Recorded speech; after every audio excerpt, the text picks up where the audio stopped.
ये क्वेश्चन हमारे बहुत सारे स्टूडेंट ने पूछा था कि सर जो आपका वीडियो वीपीडीओ का री एग्जाम होना है, वन दरोगा का होना है या सचिवालय रक्षा का आपका री एग्जाम होना है, इसके बारे में तो जो आपका अभी अपडेटेड आपका जो है एग्जाम कैलेंडर आपका यूकेपीएससी के थ्रू आया था उसमें तो इनका नाम ही नहीं है। तो ये वीडियो उसी पे आपका संबंधित है। तो अगर आपका अभी री एग्जाम है तो आप इस वीडियो को जरूर देखें। तो मैं आपको बता दूं कि जो एग्जाम कैलेंडर आया था वो आपका उत्तराखंड लोक सेवा आयोग के यानी यूकेपीएससी के थ्रू आया था, लेकिन जो ये 3 एग्जाम आपके होंगे, ये 3 के 3 एग्जाम आपके यूके ट्रिपल एससी के थ्रू होंगे। तो आज की इस वीडियो में हम क्या बात करेंगे, आज की इस वीडियो के हम बात करेंगे इनका सिलेबस क्या रहेगा, ये एग्जाम आपके कब तक हो सकते हैं, क्या नए अभ्यर्थियों को मौका मिलेगा या अब हमें क्या करना चाहिए।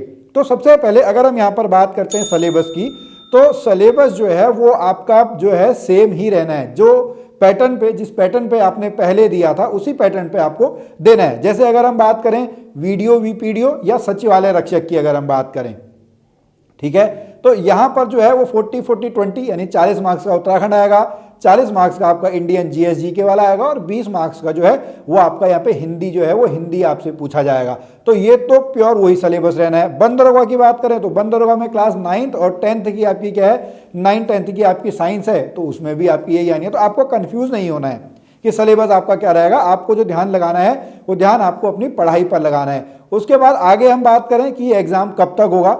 देखिए आयोग ने तो यहाँ पर एक जो है टेंटेटिव आपका मंथ बोला हुआ है कि आपका मार्च में आपका होगा, लेकिन अभी तक जो है ये भी न्यूज़ आती है कि आयोग जो जिससे पेपर आपका बनवाएगा या प्रिंट करवाएगा वही अभी तक फाइनल नहीं है।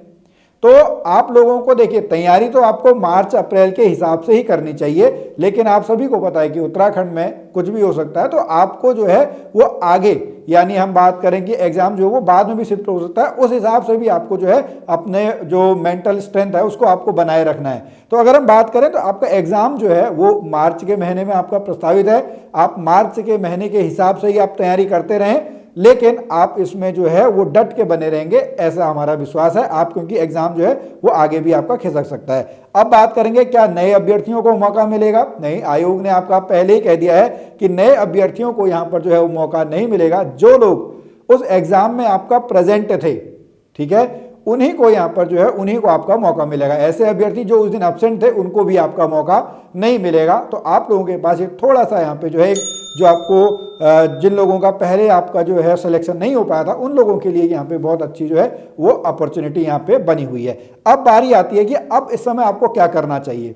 देखिए यहां पर सबसे पहले तो आपको जो ये नेगेटिविटी इस टाइम पे है कि आयोग में क्या होगा, विश्वास ही नहीं रहा आयोग में, क्योंकि आयोग के लोग ही यहाँ पे जो है वो भ्रष्टाचार करने में लगे हुए हैं, पेपर लीक करने में लगे हुए हैं। तो सबसे पहले आपको जो है वो मोटिवेटेड रहना है, अपना जो मन है उसको शांत रखना है, आपको फोकस्ड रखना है एग्जाम के प्रति, आपको मोटिवेटेड रहना है। आप पढ़ते रहें, आप मेहनत करते रहें, ऐसा आपके मन में हमेशा विश्वास रहना चाहिए, क्योंकि आप जो आज मेहनत कर रहे हैं वही आपको कल जो है सफलता दिलाएगा। उसके बाद आप जो अपनी पूरी पढ़ाई है इसको आप दोबारा से शुरू करें, सिलेबस दोबारा से आप डाउनलोड करें, सिलेबस आप निकालें, एक दोबारा से एक बार बाउंस बैक जिसको हम बोलते हैं, दोबारा से आप अपनी जो पढ़ाई है दोबारा से आप अपनी पढ़ाई को आप जो है वो शुरू करें। 1 बाय 1 करके आप चलते रहें, देखें कि किस तरीके के आपके जो क्वेश्चंस हैं, पिछली बार आपसे क्या गलती हुई थी, जो गलती आपको इस बार आपको नहीं करनी है। पिछली बार के पेपर भी आपको जो है वो मिल जाएंगे, आपके पास भी होगा, नहीं तो इंटरनेट पे आपको मिल जाएगा। वहां से उसको देखिए कि आपके जो नंबर रहे वो क्यों कम रहे, कट ऑफ से क्यों आप नीचे रहे, उसके हिसाब से आप अपनी दोबारा जो है वो तैयारी आप करें। साथ में मैं आपको बता दूं कि आप अन्य विकल्पों को भी देखते रहें, केवल इन्हीं एग्जाम्स के भरोसे ना रहें। जो यूकेपीएससी के थ्रू एग्जाम होने हैं उन एग्जाम्स को भी आप देखें, या जो सिलेबस आपका इस समय है क्या इस सिलेबस के साथ आप दूसरे उसकी एग्जाम को भी आप एग्जाम वहाँ पे वेंटर कर सकते हैं। यानी अगर हम जैसे 40-40-20 की बात करें तो ये एग्जाम पैटर्न जो है बहुत सारे एग्जाम्स में आपका पूछा जाता है। या जहाँ पे हम बात करें जीएसजी वाला अगर हम बात करें वो आपका पूछा जाता है, इंडियन हिस्ट्री सॉरी आपका जो उत्तराखंड है या हिंदी है वो आपसे पूछा जाता है। तो उसके बहुत सारे जो एग्जाम्स हैं, अभी आपके जो है lower PCS upper PCS RO का आना है, तो आप उसके लिए भी मेहनत करें, उसको भी आप इसी सिलेबस के साथ जो है इसी सिलेबस के साथ आप देख सकते हैं। अगर वन दरोगा वालों की बात करें तो आपके लिए लैब असिस्टेंट का ऑप्शन यहाँ पे है, क्योंकि लैब असिस्टेंट में जो पहला वाला बेसिक पार्ट है वो पूरा आपका वन दरोगा का है। तो आप इस सिलेबस के साथ साथ अन्य सिलेबस की भी जो है आप तैयारी करते रहें, इससे आपका जो है वो फायदा होगा।